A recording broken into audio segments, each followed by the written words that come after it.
इमरान खान साहब का नाम जो है नोबेल अमन के लिए अवार्ड के लिए नामजद कर दिया गया। इस अवार्ड की दिलचस्प बात यह कि ये अवार्ड ज़्यादातर साइंस और तहकीकात के ऊपर दिया जाता है, लेकिन अमन के लिए, दुनिया भर में जो अमन के लिए कोशिश करते हैं उनको भी फिर इस अवार्ड से नवाजा जाता है।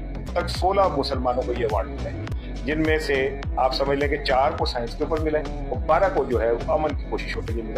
देखिए, बतौर पाकिस्तानी तो हमारे लिए ये बायस फ़ख्र का मकाम है कि हमारे कमोबेश 26 करोड़ अवाम में से एक बंदा ऐसा है जिसको नोबेल प्राइज़ इनाम के लिए, पीस यानी अमन के नोबेल प्राइज़ इनाम के लिए नामज़द किया गया। नामज़द करना भी हमारे लिए बहुत बड़ी फ़ख्र का बायस है। पाकिस्तान का नाम इससे बुलंद होता है, पाकिस्तान का नाम रोशन होता है।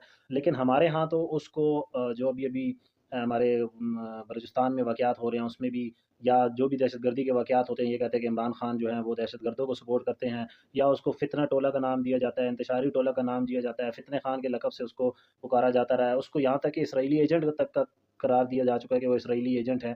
तो यहाँ पर तो दुनिया फ़ॉरेन ममालिक जो हैं वो उसको पीस के नोबेल प्राइज़ के लिए नामज़द कर रहे हैं।